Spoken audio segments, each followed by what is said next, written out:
Good morning all on passive family members. ఈరోజు యాక్చువల్గా మీకు అందరికీ ఒక ముఖ్యమైన విషయం చెప్పాలని నేను ఈ ఆడియో మెసేజ్ పెడుతున్నానండి. దయచేసి ఈ ఆడియో మెసేజ్ని లాస్ట్ వరకు వింటారని కోరుకుంటున్నాను. అదేంటంటే, చాలామంది ఫౌండర్స్ మనసులో వాళ్ళ తాలూకా ఆలోచనలో ఒక నెగిటివిటీ అన్నది క్రియేట్ అవ్వడం జరిగింది అని మేము గమనించడం జరిగింది. ఎందుకంటే మాకు వచ్చే ఫోన్స్ కానీ వాళ్ళు అడిగేటువంటి విధానాలు కానీ మమ్మల్ని ఎలా ఆలోచించేలా చేసాయి. అదేంటంటే, సార్ ఇప్పుడు కూడా కంపెనీ మనకి పేమెంట్ ఇస్తానంటుంది, అది నెల గడిచిపోతుంది తప్ప ఇప్పుడు దాకా మనకి పేమెంట్స్ ఏం పడట్లేదు, ఓకే అని చెప్పి చాలా కొంచెం నెగిటివ్గా కొంచెం అడగడం, నెగిటివ్గా మెసేజ్లు పెట్టడం తరచూ మనందరం కూడా చూస్తూ ఉన్నాం. ఓకే, దానికి కొంతమంది వాళ్ళకి అర్థమయ్యే విధానంలో కంపెనీ గురించి చెప్పి వాళ్ళని పాజిటివ్గా దాన్ని మార్చడానికి చాలా ప్రయత్నాలు చేస్తున్నారు. కానీ నిజానికి వీళ్ళందరూ కూడా నెగిటివ్గా మాట్లాడే ప్రతి ఒక్కరు కూడా తెలుసుకోవాల్సిన విషయం ఏంటంటే, నెగిటివ్ అంటే ఏం లేదండి. ఇప్పుడు చాలామంది ఫౌండర్స్కి సరిగ్గా అవగాహన ఉండదు. అంటే వాళ్ళ దగ్గర మొబైల్స్ లేకపోవచ్చు, లేకపోతే వాళ్ళ అప్లైన్ సరిగ్గా వాళ్ళకి ఇన్ఫర్మేషన్ ప్రొవైడ్ చేయలేకపోవచ్చు. అందువల్ల వాళ్ళు నెగిటివ్గా మాట్లాడతారు తప్ప ఏ ఫౌండర్ కూడా నెగిటివ్గా ఆలోచించే పరిస్థితి లేదు. ఎందుకంటే వాళ్ళు ప్రతి ఒక్కరు కూడా మన కంపెనీలో ఉన్న 14,27,000 మంది కూడా ఈ కంపెనీ మీద నమ్మకంతో ఇందులో రావడం జరిగింది. అంటే కంపెనీ గురించి, కంపెనీ మనల్ని మోసం చేస్తుంది అనే ఆలోచనతో ఎవరు రాలేదు. కాకపోతే వాళ్ళకున్నటువంటి పరిధిలో, అంటే వాళ్ళ అప్లై నుంచి కానీ, లేకపోతే వాళ్ళకి మొబైల్స్ లేకపోవడం వల్ల కానీ, ఇటువంటి కొన్ని సందర్భాల్లో వాళ్ళు నెగిటివ్గా మాట్లాడుతున్నారు తప్ప వాళ్ళు నెగిటివ్ అని కాదు. ఓకే, కాకపోతే ఇందులో మనం చెప్పుకోవాల్సిన ముఖ్య విషయం ఏంటంటే, కంపెనీ గురించి, కంపెనీ పేమెంట్స్ మనకి ఎందుకు ఇవ్వడం లేదు. ఇప్పుడు దాకా కంపెనీ మన దగ్గర డబ్బులు తీసుకుంటుంది, కానీ ఇప్పుడు దాకా ఒక పైసా కూడా మన కంపెనీ నుంచి రావట్లేదు. అట్లీస్ట్ క్రిప్టో అని ఇవ్వచ్చు కదా ముందు, లేదా బ్యాంక్స్ అకౌంట్స్ అని బ్యాంక్లో అయినా వేయచ్చు కదా అని చాలా రకాల క్వశ్చన్స్ అవ్వడం జరుగుతుంది. దానికి యాజ్ ఏ ఫౌండర్గా నాకున్న పరిజ్ఞానంతో నేను కొన్ని విషయాలు మీకు చెప్పాలనుకుంటున్నాను. ఓకే, అదేంటంటే, కంపెనీ నిజంగా డబ్బులు ఇవ్వాలి అనుకుంటే కంపెనీకి నిమిషం పని అండి. ఫస్ట్ ఆఫ్ ఆల్ నిమిషం పని. కానీ ఆ వచ్చేటువంటి అమౌంట్ ఏదైతే మీకు ఉంటుందో, ఇప్పుడు ఒక సస్పీషియస్, మీ బ్యాంక్లో ఒక సస్పీషియస్ అకౌంట్ కొంత డబ్బులు పడ్డాయనుకోండి, అంటే ఊరు పేరు తెలియని ఒక సంస్థ నుంచి మీకు కొన్ని డబ్బులు పడ్డాయనుకోండి, అవి ఎక్కడి నుంచి పడ్డాయో మీకు తెలియదు, ఎవరు పంపించారో తెలియదు. అలాంటి టైంలో, అంటే పెద్ద అమౌంట్ గురించి మాట్లాడుతున్నాను, అలాంటి టైంలో బ్యాంక్ వాళ్ళ దగ్గర నుంచి మీరు కొన్ని రకాల ఇబ్బందులు మీరు ఎదుర్కోవాల్సి వస్తుంది. ఓకే, జాగ్రత్తగా వినండి. సస్పీషియస్ అకౌంట్ అంటే ఊరు పేరు లేని ఒక కంపెనీ నుంచి మీకు మీ బ్యాంక్ అకౌంట్లో కనుక డబ్బులు పడితే, పెద్ద అమౌంట్లు పడితే, బ్యాంక్ వాళ్ళ దగ్గర నుంచి మీరు కొన్ని ప్రతికూల పరిస్థితులు మీరు అనుభవించవలసి వస్తుంది, ఇబ్బంది పడాల్సి వస్తుంది. ఓకే, ఇప్పుడు ప్రతిదీ కూడా ఇప్పుడు ఏమైందంటే, ఇప్పుడున్న తరుణంలో ప్రజెంట్ జనరేషన్లో ఏముందంటే, మనం ఏదైనా ఒక విషయం గురించి చెప్పామనుకోండి, బాబు ఇది నిజం రా అని చెప్పినప్పుడు జనాలు ఇమ్మీడియట్గా మన మాట నమ్మరు. కానీ మనం చెప్పిన దాన్ని అది ఎంతవరకు నిజం అని చెప్పి గూగుల్లో చెక్ చేసుకుంటారు. ఆ గూగుల్లో వచ్చిన ఇన్ఫర్మేషనే ఆ గూగుల్లో చెప్తేనే ఇది కరెక్ట్ అని నమ్మే స్థితిలో ఉన్నారు. అంటే మనిషిని నమ్మే రోజులు పోయాయి. అందరూ కూడా గూగుల్ మీద ఉన్నటువంటి నమ్మకం మనుషుల మీద లేదు.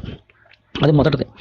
అందువలన ఇప్పుడు నేను విషయం ఎందుకు చెప్పానంటే, రేపు పొద్దున్న మనకి బ్యాంకులో on passive technologies private limited Dubai నుండి మీ అకౌంట్కి ఒక కొంత అమౌంట్ ట్రాన్స్ఫర్ అయ్యింది అని మీకు అఫీషియల్గా మీ బ్యాంక్ స్టేట్మెంట్లో కనుక ఆ పదం కనిపిస్తే ఎంత ఆనందంగా ఉంటుంది.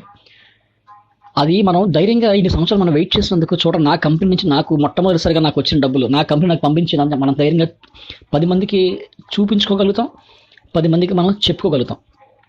అలా చెప్పుకోవాలి, అలా చూపించుకోవాలంటే కంపెనీ కొన్ని తాలూకా చట్టపరంగా, ఓకే, న్యాయబద్ధంగా కొన్ని పనులు చేయాల్సి ఉంటుంది. అదేంటంటే, ఇప్పుడు దానికి అనుసంధానంగానే అంటే కంపెనీ ఇప్పుడు కూడా మనకి డబ్బులు ఇవ్వాలని ఆతృతనే ఉందండి. ఈవెన్ యాష్ గారు కూడా చాలాసార్లు గిల్టీగా ఫీల్ అవుతున్నారు, ఈ ఫౌండర్స్కి ఎలాగైనా డబ్బులు ఇవ్వాలి అనే ఉద్దేశంతో. ఓకే, ఆ సందర్భంలో మీ అందరికీ తెలుసు, ప్రపంచవ్యాప్తంగా 200 బ్యాంక్స్తో మన కంపెనీ టైప్ అవ్వడం జరిగింది. ఎస్పెషల్లీ ఇండియాలో 3 బ్యాంకులతో టైప్ అవ్వడం జరిగింది. ఇంకా పేర్లు ఇంకా బయటికి ఇంకా రివీల్ చేయలేదు. రివీల్ చేసిన తర్వాత మళ్ళీ మేము మీకు చెప్తామండి. ఇప్పుడు ఏదైనా ఒక కంపెనీ భారతదేశం లాంటి దేశాల్లో, భారతదేశానికి కాదు ఏ దేశంలో సరే బ్యాంకులతో టైప్ అయ్యింది అంటే, అది జస్ట్ లైక్ దట్ కిరాణా షాప్కి వెళ్ళి పప్పు ఉప్పు కొనుక్కోవడం ఈజీ కాదండి. బ్యాంక్స్ ద్వారా టైప్ అవ్వాలి అంటే త్రూ ప్రాపర్ ఛానల్. మన ఇండియా కాబట్టి RBI, reserve bank of India. అలాగే ప్రతి దేశంలో కూడా కొన్ని మెయిన్ సెంటర్ పోల్స్ ఉంటాయి. ఆ సెంటర్ పోల్స్ ద్వారా కంపెనీ, ఇప్పుడు ఫర్ ఎగ్జాంపుల్ ఇండియాకి తీసుకోండి, ఆన్ ప్యాసివ్ అనే కంపెనీ ఆర్బీఐకి అప్రోచ్ అయ్యి ఆ కంపెనీ తాలూకు విధి విధానాలు, ఆ కంపెనీ తాలూకా లీగాలిటీస్, ఆ కంపెనీకి మన కంట్రీ నుంచి వచ్చినటువంటి అప్రూవల్స్, ఇలాంటి చాలా రకాల డాక్యుమెంట్స్, తర్వాత మన కంపెనీ తాలూకు కార్యకలాపాలు, వాటి ద్వారా వచ్చే ఆదాయాలు, ఓకే, ఇవన్నీ కూడా ఆర్బీఐకి చూపించి ఆర్బీఐ అప్రూవ్ చేసిన తర్వాత RBI reserve bank of India మాత్రమే కొన్ని బ్యాంక్స్కి అలొకేట్ చేస్తుంది. బాబు మీరు ఈ బ్యాంకులతో మీరు టైఅప్ అవ్వండి అని చెప్పేసి, ఈ బ్యాంకుల ద్వారా మీ కార్యకలాపాలు చేసుకోండి అని చెప్పి రిజర్వ్ బ్యాంక్ ఆఫ్ ఇండియా ద్వారా రిజర్వ్ బ్యాంక్ ఆఫ్ ఇండియా ఆ బ్యాంకులకి చేసుకోమని మన కంపెనీకి పర్మిషన్ జరుగుతుంది. ఇదంతా ఒక సిస్టమేటిక్గా వెళ్తుంది. ఓకే, ఈ సిస్టమేటిక్గా వెళ్ళే తరుణంలో కొంచెం కాలయాపన జరుగుతుంటుంది, అంటే కొంచెం లేట్ అవుతూ ఉంటుంది. ఇప్పుడు అంత అంత పొటెన్షియాలిటీ లేకపోతే మన కంపెనీ 3 బ్యాంకులతో మేము ఇండియాలో టైఅప్ అయ్యాము అని అంత ధైర్యంగా చెప్పగలుగుతుంది అంటే దాని వెనకాల ఎంత బ్యాక్గ్రౌండ్ వర్క్ చేసి ఉంటారు ఈ బ్యాంక్స్ టైఅప్ అవ్వడానికి కదా. అది మనం ఆలోచించగలగాలి. అంటే సింపుల్గా మాట అనడం చాలా తేలికండి, కానీ ఆ మాట వెనకాతల కంపెనీ కానీ కంపెనీ తాలూకా సిబ్బంది కానీ పడే కష్టాన్ని ఎవరు గుర్తించరు. ఇప్పుడు చాలామంది అంటూ ఉంటారు, ఏంటండి మేము అకౌంట్స్ కట్టలేకపోతే మన ప్యాకేజీలు కట్టుకోలేకపోతున్నాం, కట్టుకున్నట్లు తెచ్చినట్టు వడ్డీలు కడుతున్నాం, ఇదేంటి అని చాలామంది అడుగుతున్నారు. అది మన అత్యాశ అండి. ఎందుకంటే కంపెనీ చెప్తుంది ఒక అకౌంట్ సరిపోతుందని చెప్తుంది, కానీ మనం మన ఆశ హద్దు లేకుండా మల్టిపుల్ అకౌంట్స్ వేసుకొని దాన్ని కట్టుకోవడానికి అప్పులు చేసి కడుతున్నారు. అప్పులు ఎందుకు కడుతున్నారు? మీకు ఎక్కువ అమౌంట్ వస్తేనే కదా మీరు అప్పులు చేసి కడుతున్నారు. కంపెనీ ఎప్పుడు అప్పులు చేయమని ఎప్పుడు చెప్పలేదు మనకి. ఓకే, లేదా ఉద్యోగం మానేయండి నేను మీ కుటుంబాన్ని పోషిస్తానని కూడా ఎప్పుడు చెప్పలేదు. కంపెనీ చెప్తుందంటే బాగా company taluka set of guidelines ఉన్నాయి, కంపెనీ రూల్స్ అండ్ రెగ్యులేషన్స్ ఉన్నాయి, కంపెనీ తాలూకా ఇది సిస్టమ్ ఇలా ఉంటుంది అని చాలా మనకు క్లియర్గా వివరించడం జరిగింది. అది మనం నచ్చే కదా కంపెనీలోకి వచ్చాము. ఈ ప్రాసెస్లో కొంచెం డిలే అవుతుంటుంది, ఎందుకంటే మనం ఏదైనా ఒక పని చేయాలని ముందుకెళ్ళినప్పుడు కొంచెం అటు ఇటు అవుతుంటుంది. అంత మాత్రం మనం నెగిటివ్గా ఆలోచించవలసిన అవసరం లేదండి, ఎందుకంటే కళ్ళ ముందు ఇన్ని సాక్ష్యాలు కనబడుతున్నాయి. ఇంకొక చిన్న మచ్చుకు ఒక ఎగ్జాంపుల్ ఏంటంటే టాప్ మోస్ట్ ప్రపంచంలోనే టాప్ 10 కంపెనీస్లో మన ఆన్ పాస్ తాలూకా పేరు రావడం జరిగింది. ఈ మధ్య అందరూ కూడా దాన్ని చూశారు కూడా. అంటే ఇంట్లో ఒక తండ్రికి అంత మర్యాద సమాజంలో ఒక కుటుంబంలో ఒక తండ్రికి ఉన్న ఒక మర్యాద ఉంది అంటే ఆ మర్యాద కుటుంబ సభ్యుల్లో ప్రతి ఒక్కరికి కూడా వర్తిస్తుందండి. అదేవిధంగా ఇప్పుడు ఆన్ పాస్ అనే కంపెనీ టాప్ 10 కంపెనీస్లో మనం ఒక స్టేజ్లో ఉన్నప్పుడు ఆ కంపెనీతో పాటుగా కంపెనీ ఫౌండర్స్కి ఎంత రెస్పెక్ట్ ఉంటుంది.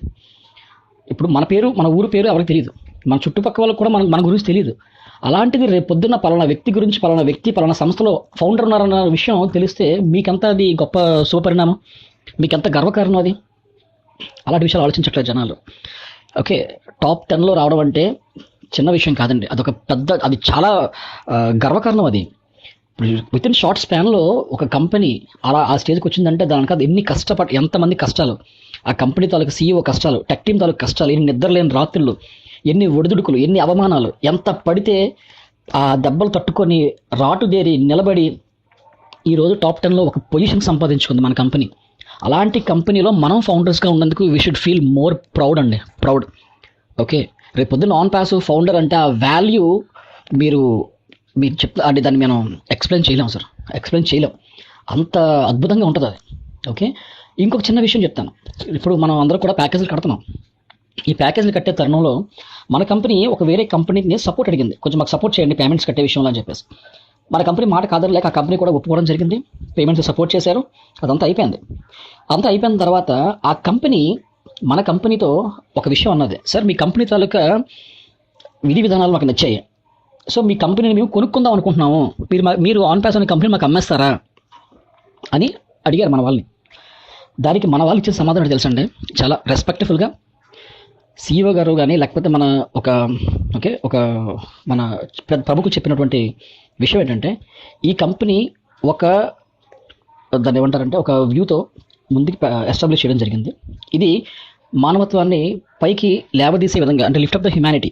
ఓకే, దానికోసం ఈ కంపెనీ ఎస్టాబ్లిష్ చేయడం జరిగింది.